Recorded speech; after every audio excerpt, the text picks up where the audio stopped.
Banco Central do Japão subiu a taxa de juro depois de 17 anos. As manchetes que vocês provavelmente leram nessa terça-feira são chamativas que nem essa, mas com razão, porque pela primeira vez depois de 17 anos, ou cortando a taxa de juro ou mantendo ela estática, o BOJ resolveu ajustá-la. Hoje ela oscila entre 0 e 0,1%. E por que isso é importante? Nesse vídeo nós vamos falar sobre esse assunto, porque é relevante para quem acompanha mercados, para quem é investidor e para quem gosta de macroeconomia. Nós vamos falar nesse vídeo sobre alguns assuntos. Primeiro, entender o cenário macroeconômico do Japão, para entender por que eles subiram a taxa de juros. Aí nós vamos falar sobre o que foi implementado nessa terça-feira. Depois falaremos sobre os impactos no mercado, que não foram tão relevantes, eu vou explicar por quê. E por fim, e último ponto, no quarto ponto nós falaremos sobre o que esperar daqui para frente. Então segurem-se aí porque nós falaremos sobre bastante macroeconomia nesse vídeo.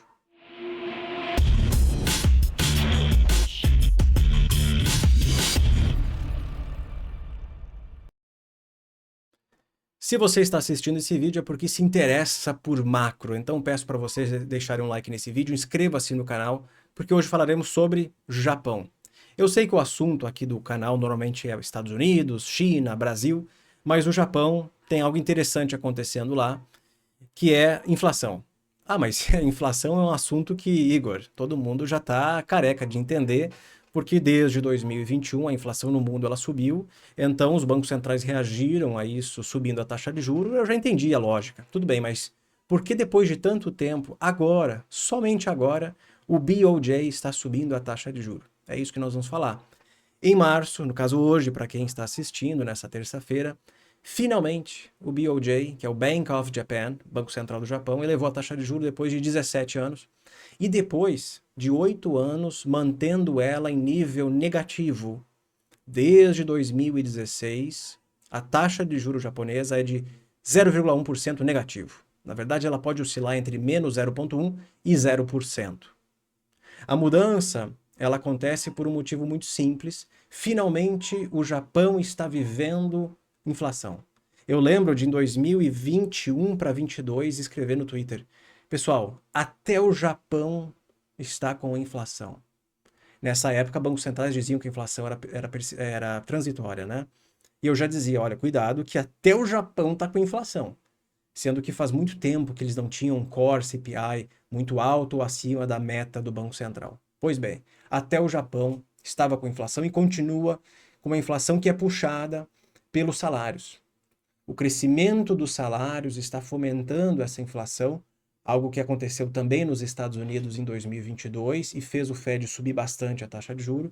Só que nesse caso do Japão, isso está sendo digerido de maneira tão positiva porque a inflação está puxando, o crescimento do salário está puxando a inflação, está fazendo a receita das empresas crescerem finalmente, e com isso margens melhoram, lucros aumentam, e isso acelera o que eu apelido, para quem fez o curso Macro Fundamentos, eu apelido de a roda econômica. Isso faz a roda econômica girar mais rápido. Porque nesse ambiente de salários crescentes, o salário cresce, isso fomenta a demanda por bens e serviços por parte das famílias, as empresas percebem essa demanda crescente, fabricam, produzem mais. Para produzir mais, tem que contratar mais, então contrata mais pessoas. Com isso, os salários eles são puxados de novo para cima, porque a demanda por trabalhadores aumenta. Por fim, isso faz salários crescerem, fortalece demanda, fortalece produção, contratações, renda, consumo, produção e por diante.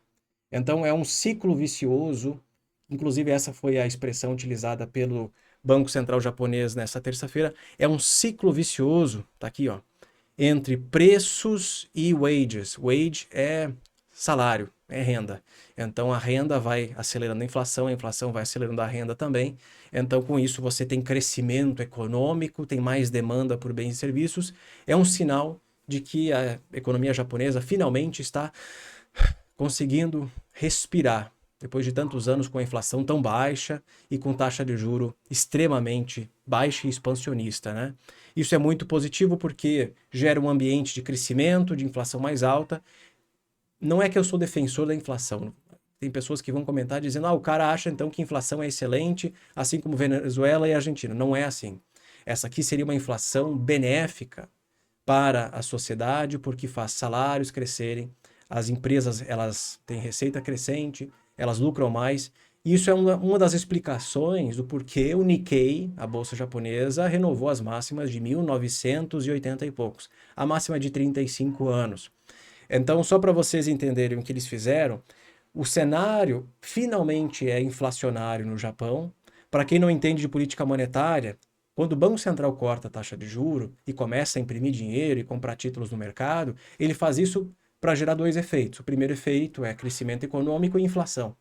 Então, a política tem como um dos objetivos gerar inflação quando ela é muito baixa. Quando o Banco Central sobe a taxa de juro, por exemplo, o objetivo é conter a inflação. E é exatamente isso que eles fizeram, por mais que a atividade japonesa não esteja lá aquelas coisas. Então, o BC japonês decidiu elevar o juro de menos 0,1% e 0% para a banda. Essa banda é um range, está aqui, ó. Olha que esse aqui é um relatório que eles mesmos enviam todos os meses, tá? Com as alterações na política monetária. Então, antes a taxa oscilava entre 0 e 0,1% negativo. Agora ela pode oscilar entre 0, então 0 é o limite inferior, e 0,1% positivo. Seria o limite superior, tá? O banco vai encorajar que a taxa permaneça entre 0 e 0,1. Então isso acontece depois de 17 anos, desde a última vez que eles subiram a taxa de juros. Outra coisa interessante é que, além de subir a taxa, eles desligaram o programa de controle da curva de juros, que se chama Yield Curve Control, YCC, que aí vocês conseguem enxergar aqui na direita. Antes, o juro de 10 anos japonês, ele era manipulado pelo Banco Central. Então, o juro de 10 anos não conseguia oscilar livremente no mercado a partir da oferta e demanda. Sabe o juro americano de 10 anos, que ano passado bateu 5%, aí foi para 13 e pouco, e voltou para 4,30 recentemente? Então, esse juro de 10 anos, ele é ditado pelo mercado, oferta e demanda. No caso do Japão, assim como alguns outros países também fazem, esse juro ele tem limites. Ele pode chegar até o limite superior, até o limite inferior.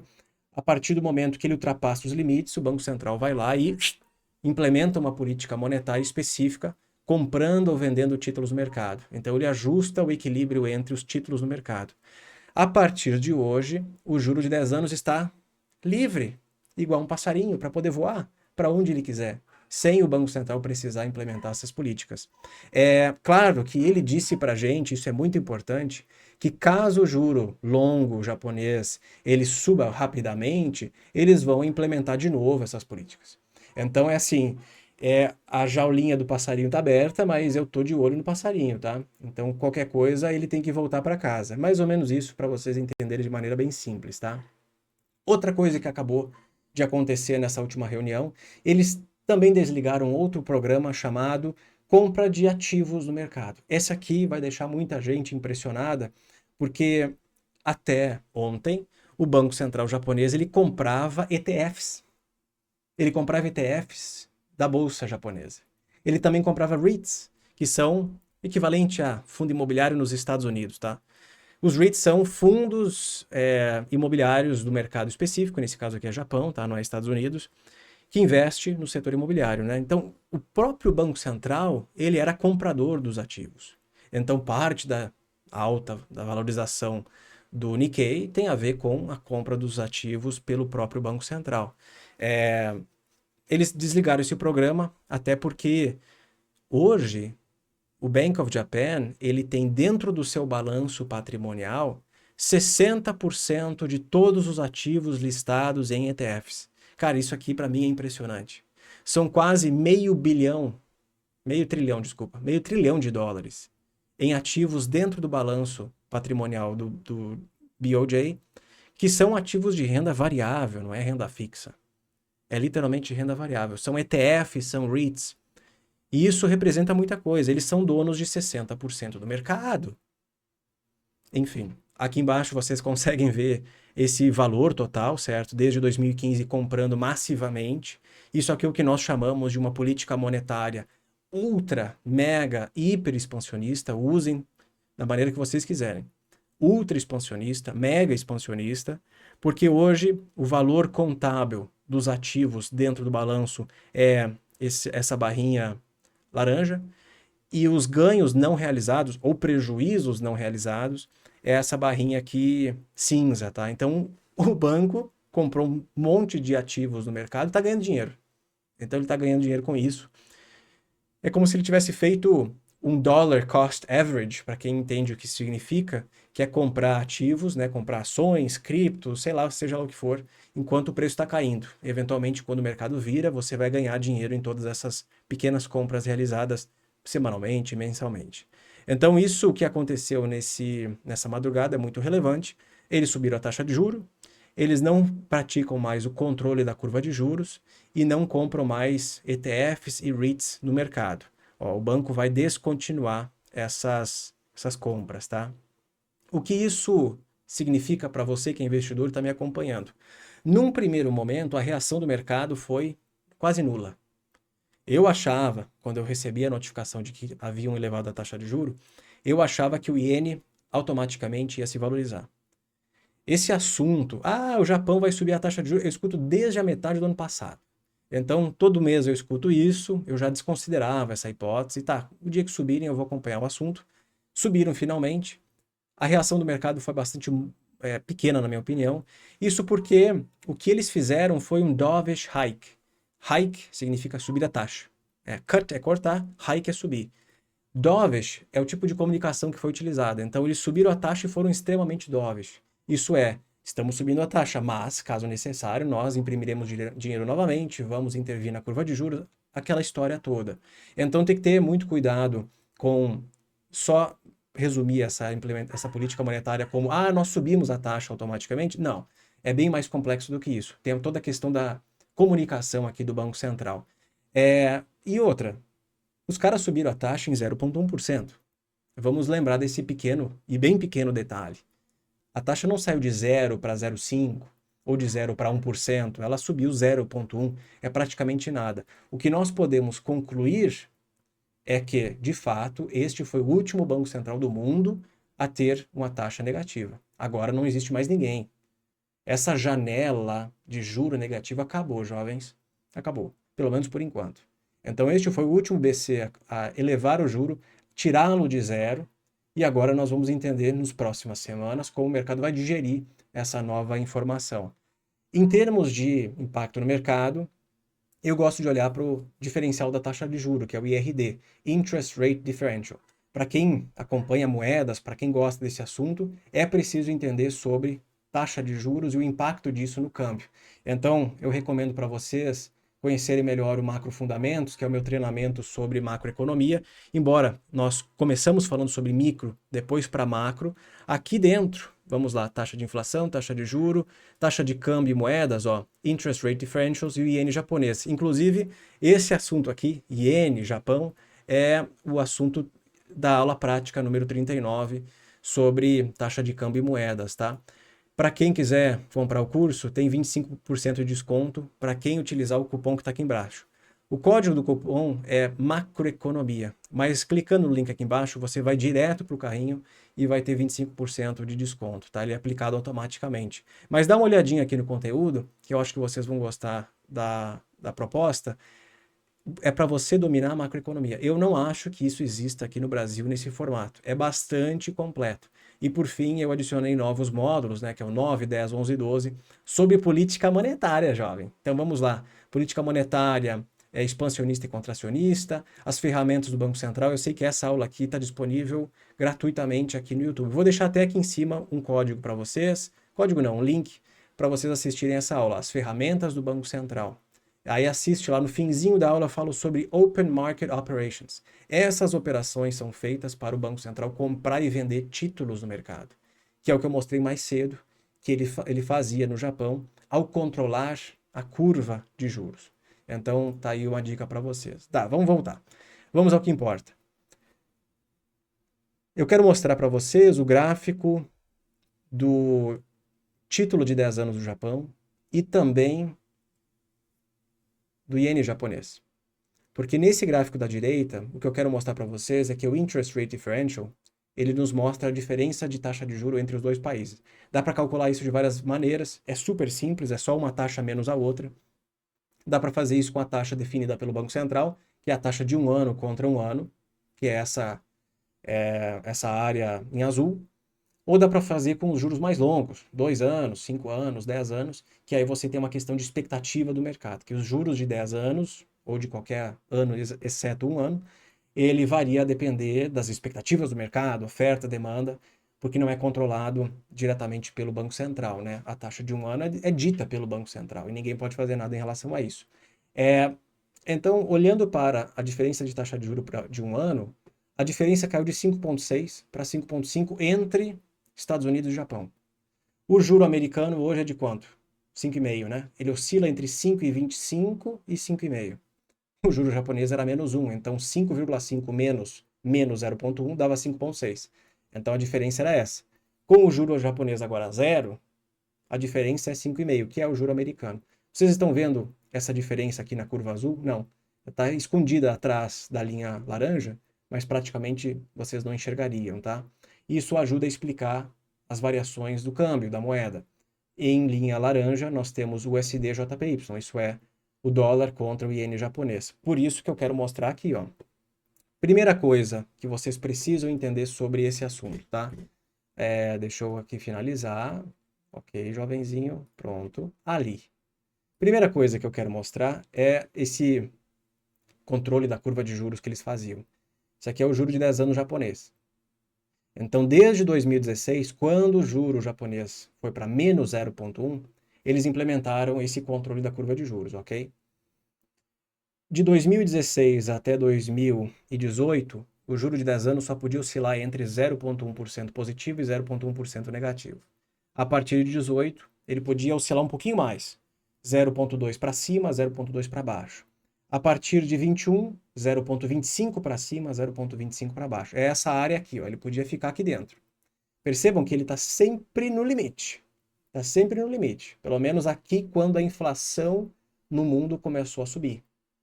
Lembre-se, o juro de 10 anos, ele precifica um monte de coisas. Oferta, demanda e inflação futura e taxa de juro futura.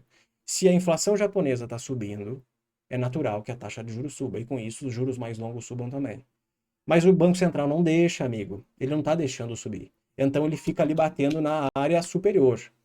Beleza. A partir de 2022 para 2023, o BOJ elevou esse limite para 0,5.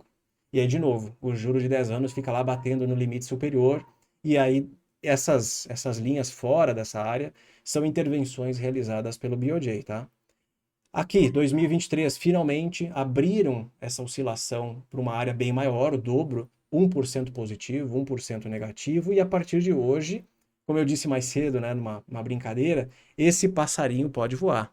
O juro de 10 anos pode ir para onde ele quiser, a depender do mercado. E olha o que aconteceu, ele caiu, tá? Ele caiu 3,57% no dia de hoje.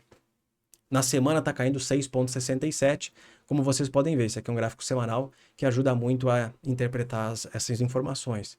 Então, mesmo abrindo a possibilidade para esse juro ir para onde ele quiser, ele caiu com essa comunicação nada agressiva do Banco Central japonês. Agora, eu quero mostrar o USD-JPY, que aí é o câmbio, tá?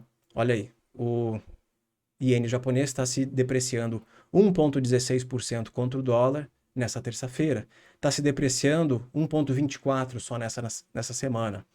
Mesmo com elevação da taxa de juros, que normalmente fortalece o valor da moeda, deixa ela mais valorizada contra outras moedas, isso não aconteceu.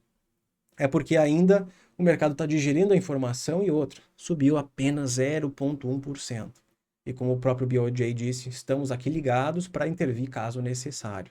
Então, a reação no mercado inicial foi muito pequena. Não dá para dizer que foi uma reação forte, mas fique de olho, porque o juro agora é menos 0,1. Ele oscila de 0 até 0,1 positivo. Daqui a pouco é 0,5, daqui a pouco é 1%. Acho que é difícil, tá? Mas fiquem de olho porque isso pode realmente acontecer. Então, voltando aqui para a apresentação, só para entenderem por que isso é relevante, o BOJ mantendo o juro negativo desde 2016 e agora com o mundo inteiro com taxas mais altas, acabou servindo como funding, o iene serviu como funding para o mercado. O que significa funding? É uma forma de você pegar dinheiro emprestado no Japão a uma taxa muito baixa, inclusive negativa, e com esse dinheiro que você tem lá no Japão, essa dívida no Japão, você pega o dinheiro, vende os seus ienes, compra dólares, por exemplo, e compra ativos financeiros internacionais. Então eu vou para o Japão, venho, viajo para cá, pego um avião, vou para o Japão, vou lá no banco, ó, quero US$ 1 bilhão em dívida, pode ser? Quero dinheiro emprestado. Ok. Eles me dão 1 bilhão de ienes, desculpa, pode ser 1 bilhão de ienes, se bem que eu acho que isso não vale quase nada, tá? É 1 trilhão de ienes que vale não sei quantos bilhões de dólares. Então 1 trilhão de ienes, pego essa grana lá, vendo os meus ienes e compro dólares. Então eu mando para os Estados Unidos. Porque essa transferência para os Estados Unidos nada mais é do que a venda de uma moeda e a compra de outra. É isso que causa esses efeitos sobre o câmbio, tá? Então, o iene se deprecia, o dólar se valoriza. Isso explica esse movimento de carry trade, onde o iene se deprecia e a moeda alvo aqui, que seria a americana, se aprecia contra o iene, tá? E aí você usa essa grana para comprar o que você quiser. Dá para comprar ações, dá para comprar renda fixa, dá para comprar títulos do Tesouro Americano. Grande parte das operações é feita com títulos americanos, porque você pega uma dívida negativa no Japão e compra os treasuries, o ativo mais seguro do mundo, o ativo que é considerado pelos investidores risk-free rate. É um ativo livre de risco. Então é uma operação que praticamente você não tem risco. Você pega uma dívida no Japão, transforma isso num ativo nos Estados Unidos, ganha 5,3 aqui e paga uma dívida negativa. Tá, digamos que seja 0,1% positivo, então, que no caso é agora, né? 0,1% positivo. Você pega a dívida a 0,1 e recebe o rendimento de 5,33. Isso aí é funding. Isso aí é o que gera esse tal de carry trade.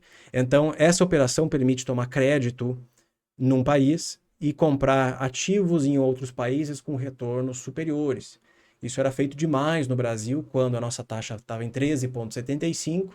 Você pega dinheiro emprestado em algum país e empresta, né? Você aplica ele no Brasil e com isso recebe uma taxa real relevante.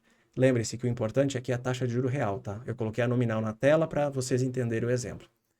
Para quem é pessimista, quem gosta de informações, né, cabulosas, eu vi um economista postando mais cedo isso aqui no Twitter, que todas as vezes que o Banco Central japonês elevou a taxa de juros, alguma coisa aconteceu horrível no mundo.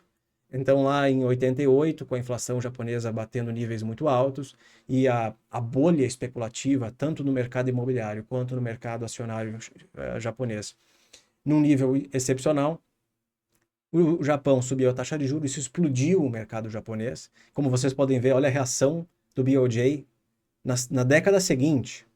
Foi cortar. Só cortaram a taxa de juros, porque essa bolha ela estourou de tal maneira que os ativos se depreciaram. Isso gerou o início deste ciclo vicioso de desinflação, baixo crescimento do Japão, somado com a contração populacional, tá? Que é muito importante mencionar também. Depois, nos anos 2000, subiram a taxa de juros e estourou a bolha das .com nos Estados Unidos. Eu acho que o Japão tem alguma coisa a ver com isso? Não. Eu não acho que o Japão tem alguma coisa a ver com um problema que era americano, tá? No mercado americano. 2006, 2007, mesma coisa. Tem nada a ver com o Japão, na minha opinião. É muito mais relativo a Estados Unidos, que tinha uma bolha especulativa no mercado, principalmente no mercado imobiliário, os títulos subprime, os bancos explodiram. Então não tem nada a ver com o Japão. Então aqui, para quem gosta dessas informações, Banco Central japonês tirou o juro de zero, ou melhor, de menos 0,1% para 0,01. Será que isso vai causar algum grande problema nos mercados, nas economias daqui para frente? Eu acho que eu não sou tão pessimista assim, tá? Mas digo para vocês que é muito importante acompanhar esse assunto nesse momento, porque subiu um pouquinho. E vai ter que subir mais, porque a inflação lá está acima da meta do BOJ, a inflação salarial está crescendo num ritmo não visto há muito tempo, certo? Então, fiquem de olho nesse assunto, porque mercados eventualmente podem reagir muito mal. Mas não é o meu caso agora, tá? Eu não estou preocupado com esse assunto por enquanto. Acho que economias estão muito mais resilientes do que nós imaginávamos no passado, Fico muito mais atento à saúde da economia americana nesse momento do que o que está acontecendo no Japão, mas a janela de liquidez fechou. Essa janela está fechando, melhor dizendo. Essa janela de pegar dinheiro emprestado com juro negativo e depois aplicar num outro país, está fechando. Está fechando. Então, se o BOJ continuar esse processo de aperto monetário, eventualmente essa taxa se aproxima de 0,5%, de 1%, que nós não deveríamos achar algo fora do normal. Fora do normal é juro negativo. Desafio vocês a pesquisarem nas redes sociais, rede social não, né? Twitter no máximo, na internet, no chat GPT, o que acontece com a economia quando a taxa de juros é negativa? Quais são as influências disso sobre atividade, sobre consumo, sobre investimentos e mercados? Vocês vão ter uma séria dificuldade de encontrar esse tipo de literatura teórica sobre os efeitos de uma taxa negativa. Então, isso sim é uma anomalia. Japão subir a taxa de juros não deveria ser considerado uma anomalia. Isso é normal. Estados Unidos com juros de 5,5% não deveria ser considerado uma anomalia. Juro zero, imprimindo dinheiro à toa, isso sim é anomalia. Então, esse processo de elevação do juro no mundo para níveis mais elevados, que abram espaço para o BC cortar quando necessário, é o ideal, assim como era antes de 2008. O Fed estava com uma taxa de juros um pouquinho menor do que essa de hoje, acho que era 5,25. No que a crise do subprime estourou, corta o juro e estimula a atividade. Claro que essa foi uma crise muito maior do que nós gostaríamos, que precisou de outras ferramentas de política monetária para gerar crescimento, que aí é a impressão de moeda, tá? Mas se vocês analisarem esse assunto a fundo, alguém poderia argumentar, finalmente, o juro negativo japonês e esse monte de impressão de moeda gerou o que o BOJ esperava, que é mais inflação, mais crescimento e salários crescentes. Eu acho que essa reação tem muito mais a ver com o cenário macroeconômico global do que o BOJ fez. Isso é recuperação econômica global pós-pandemia com uma inflação galopante. Isso foi o primeiro indício de mais inflação no Japão. E segundo, a guerra entre Rússia e Ucrânia e também outros conflitos geopolíticos que acabam deixando as commodities sobrevalorizadas no mercado e com isso inflacionando as economias. Então, eu sou mais do lado de que o cenário macro causou inflação do que juro negativo e impressão de moeda por lá, certo? Amigos, agradeço a participação de vocês, deixa um like nesse vídeo, inscreva-se no canal